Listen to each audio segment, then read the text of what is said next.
आज कल ही एक व्यक्ति आया यहाँ पे विदिशा नगर का।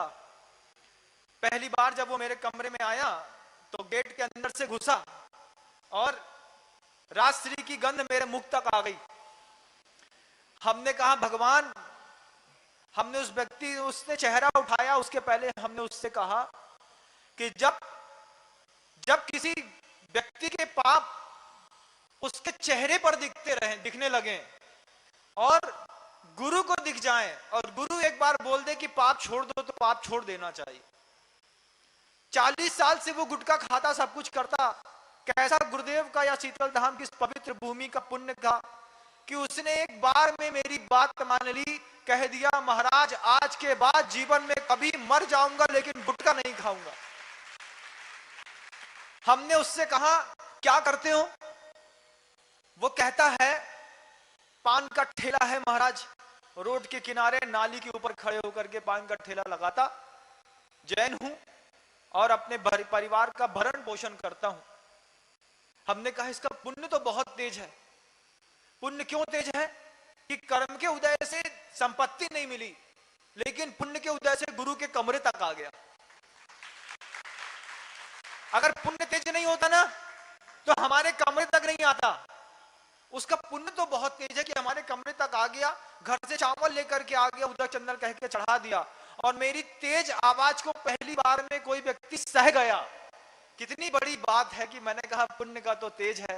मैंने कहा इतना तेज, मैंने उसको डांटा कि भैया तुमको सुधारना नहीं है, तुम मेरे कमरे से बाहर चले जाओ। हमने समझ लिया ये दोबारा नहीं आएगा, लेकिन दूसरे दिन सुबह फिर उसी टाइम पे फिर वह आके खड़ा हो गया। हमने भगवान शीतलनाथ से प्रार्थना करी कि भगवान इसका पुण्य का उदय और तेज करो, कुछ करो इसके लिए। और उसकी अंतः प्रेरणा ऐसी प्रस्फुटित हुई, वो कहता है महाराज मैं गुटखा नहीं खाऊंगा। मैंने उससे पूछा भैया दिन भर में कितने का खाते थे? वो बोलता है महाराज 20, 25, 30 गुटखा तो राजश्री का मैं खा ही जाता था।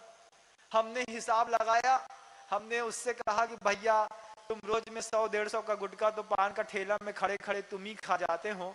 इससे अच्छा है तुम शीतलनाथ धाम में 1 लाख रुपए की एक बोली ले लो और धीरे धीरे चुका देना। उसने हंस करके स्वीकृति दे दी। पत्नी उसकी कहती है महाराज बहुत गरीब है हम लोग। हमने कहा जिनेंद्र भगवान का भक्त है और गरीब है, ये दो चीज एक साथ कैसे हो सकती है कि तू या तो गरीब रहेगा या तो जिनेंद्र का भक्त रहेगा। उसने कहा महाराज हम भगवान के भक्त हैं, आप इतनी सी परमिशन दे दो कि 3 साल में नहीं हम 5 साल में पैसा दे दें। हमने उससे कहा तू 3 साल में जितना चुका पाएगा चुका देना, बाकी तेरे हिस्से का हम चुका देंगे। मैना सुंदरी बंधुओं, जब उसको पता चला कि 3 प्रकार की शक्तियों का गलत प्रयोग मेरे पति ने पूर्व पर्याय में किया और अपने गुरु से पूछती है कि अब इसके निदान का क्या उपाय है। तो निदान का उपाय जब गुरुदेव ने जो भी अवधि ज्ञानी मुनि महाराज थे उन्होंने उनको बताया तो यह सिद्ध चक्र महामंडल विधान की पूरी विधि समझाई, पूरे मंत्र दिए। और ये विधान जो आप यहां सुख में बैठ करके कर रहे हैं, ऊपर छत्र चल रहा है, आपको पसीना ना आए, आपके कानों को आराम मिले, तो यहाँ गाने गाजे बाजे वाले बैठे हैं, एक टीवी चल रही है, फोटो खींचने वाले हैं, कैमरा चलाने वाले हैं, भगवान चकमका रहे हैं। लेकिन जब मैना सुंदरी ने यह विधान किया था बंधुओं, तब वहां पर शेर और सियार की आवाज आ रही थी। बियाबान जंगल का विधान है बंधुओं, एकांत में हुआ। उस पर भी दिगंबर मुनिराज, यहां तो मन भटकना स्वाभाविक है, रंग बिरंगी चीजें दिखती हैं तो आदमी कभी यहां देखता है कभी वहां देखता है, लेकिन बियाबान जंगल में उस साधिका गृहस्थ की, उस भव्यात्मा, उस मैना सुंदरी की साधना को आकार देने के लिए गुरुदेव ने जैसे पीछे से संभाला। उन गुरु ने मैना सुंदरी को कहा मैना 8 दिन का विधान है, अष्टानिका का विधान है, वर्ष में 3 बार आएगा, कार्तिक फागुन और आषाढ़ में, 8 साल तक करना। हाँ गुरुदेव जैसा आप कहते हो वैसे ही, उत्कर्ष तो ये है मैं ना 8 उपवास के साथ करना। जी गुरुदेव जैसा आप कहते हैं वैसे ही, लेकिन अगर मेरा पति तदभव मोक्षगामी है तो मैं इतिहास के पन्नों में लिखना नहीं चाहती कि कोई कोढ़ी रहा हो और उसको मोक्ष मिला हो। मैं इतिहास के पन्नों में चाहती हूं कि पति का नाम इतना ऊंचा लिखा जाए कि सोने के जैसे चमकती देह भी हो और साथ में उसको मोक्ष की भी प्राप्ति हुई हो। गुरुदेव कहते हैं कि सब ठीक होगा मैना, तुम चिंता नहीं करो, बस विधि पूर्वक विधान को संपन्न करो। अब गुरुदेव ने अपनी साधना के परमाणु मैना को देने शुरू किए होंगे पंडित जी। उन्होंने कहा विधान करते करते शुरुआत में तो अच्छा लगेगा, बाद में जैसे जैसे साधना ऊंचे स्तर को छूती चली जाएगी, कई बार भाव नीचे नीचे नीचे गिरते चले जाते हैं। मैंने कल भी कहा था ना, जैसे जैसे टाइम बढ़ता है ना तो पेट कुलबुल कुलबुल करता है, कहता है कुछ दे दो। और यहां पर उस समय भाव को संभालना बहुत बड़ी बात होती है। जब पैर में छाला पड़ा हो, फूला पड़ा हो, भूखे रह रहे हो, पसीना बह रहा हो, घर की चिंताएं हो, सारी चीजें हो, उसके बीच में धर्म ध्यान के भाव को संभालना बहुत बड़ी बात होती है।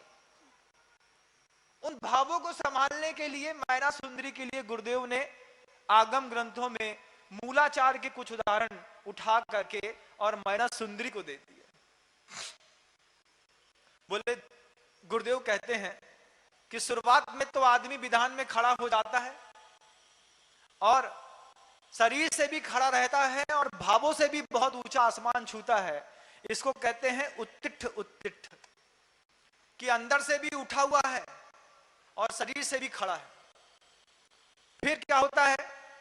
बोले फिर ऐसा होता है मैना कि आदमी शरीर से तो खड़ा रहता है लेकिन भावों से खड़ा नहीं रह पाता, तो उसको कहते हैं उत्तिष्ठ।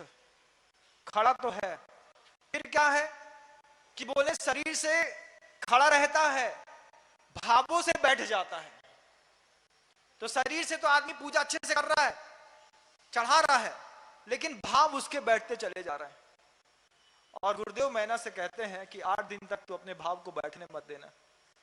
ये 8 दिन का खेल है मैना, एक बार अच्छे से कर, जिंदगी सफल हो जाएगी। तो शरीर से खड़ा लेकिन भावों से बैठ गया। एक परिणाम साधना करते वक्त ऐसे भी होते हैं बंधु।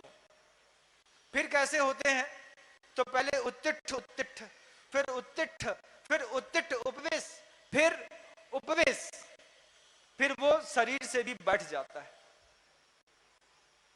फिर शरीर से भावों से बैठ जाता है, शरीर से खड़ा रहता है, फिर शरीर से बैठ जाता है।